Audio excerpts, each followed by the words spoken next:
So I had a question from one of my students. We have x1 through xn are all independent and identically distributed, approximately normal with mean 0 and standard deviation 1. We're asked to find the expected value of xi squared and the expected value of xi to the fourth.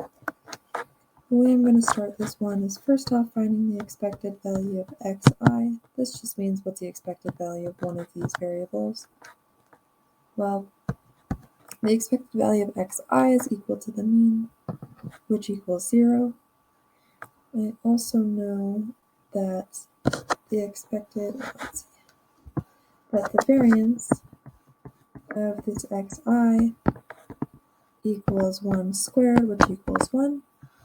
I also know the variance of xi equals the expected value of xi squared minus the expected value of xi squared.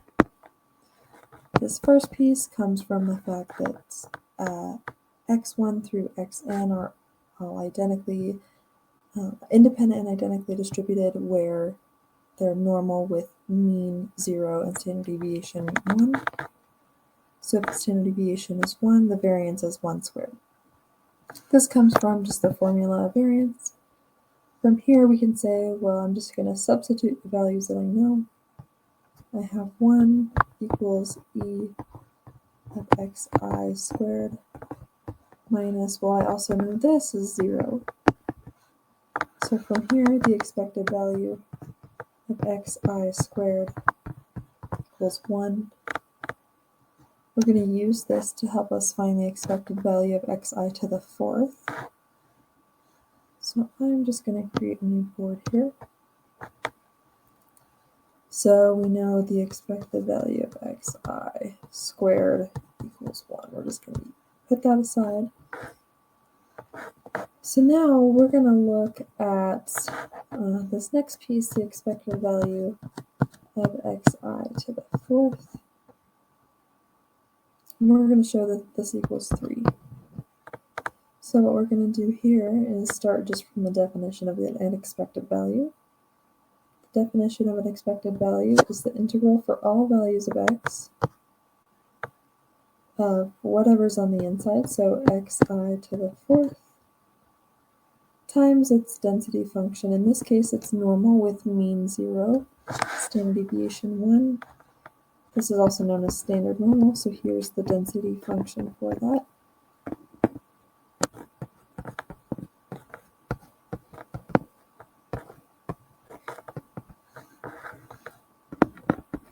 So this is the expected value of xi to the fourth. Well, how do we get 3 from that? Well, what we're going to do is do an integration by parts, show that we have a couple nice things coming out of this integration. One thing here is just looking at the integral. We're taking the integral over all values of x. A normal distribution goes from negative infinity to infinity. So I'm just going to change that to negative infinity to infinity. What I'm going to do here is integration by parts. I'm going to let u equal x to the third, then du equals 3x squared, dx, dv equals the rest of this, so the rest of that is x times 1 over square root of 2 pi, and I'm actually going to pull out my 1 over square root of 2 pi into the front. It's a constant, I can pull it out of my integral, and this will just help clear things up to make sure I don't make any mistakes. So my dv is x e to the negative 1/2 x squared. I know it should be xi, but just for notation, I'm just going to write that as x. So when we do this integration by parts, we're going to say, well, this integral equals, if you remember, the integration by parts is, let's see, I forgot one more thing here, so I just need my v. So if dv equals x e to the negative 1/2 x, my v is going to equal negative e to the negative 1/2 x squared. You can do this by doing a u substitution, let u equal x squared, and then you can do the integration like that. So our integration by parts is uv minus integral of duv. Our du is 3x squared. Our v is e to the negative 1/2 x squared. So what we're going to do from here is rewrite this integral. Keeping in mind this was a definite integral, so I'm going to write this uv piece as negative infinity to infinity. So uv equals x cubed times negative e to the negative 1/2 x squared. That whole thing is an exponential. Minus the integral of duv.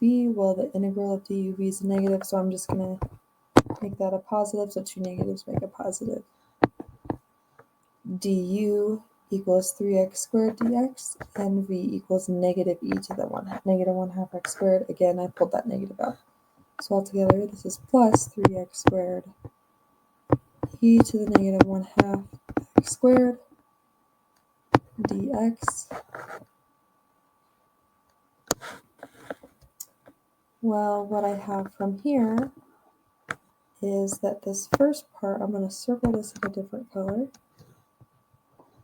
This first part goes from negative infinity to infinity. Well, how do you evaluate that? Here we don't even have to evaluate it because we know this is a symmetric function. Sorry, it's not symmetric, it's a symmetric interval, negative infinity to infinity. And it's an odd function, so this entire term is 0. Then from here, all I'm going to do is pull out my 3 in front of this integral, so this just becomes the integral 3 times the integral of negative infinity to infinity x squared, and I dropped my 1 over square root of 2 pi here, so the whole thing is multiplied out in front. I'm just going to put that back into the integral, and you'll see why in just a moment. So it helped with our integration by parts, but now it's actually going to help us get rid of this whole term. The kind of cool, tricky piece about this is that this is exactly the expected value of x squared, which we said equals 1. So now this whole integral turns into 3 times 1, which means the expected value of x to the 4th equals 3.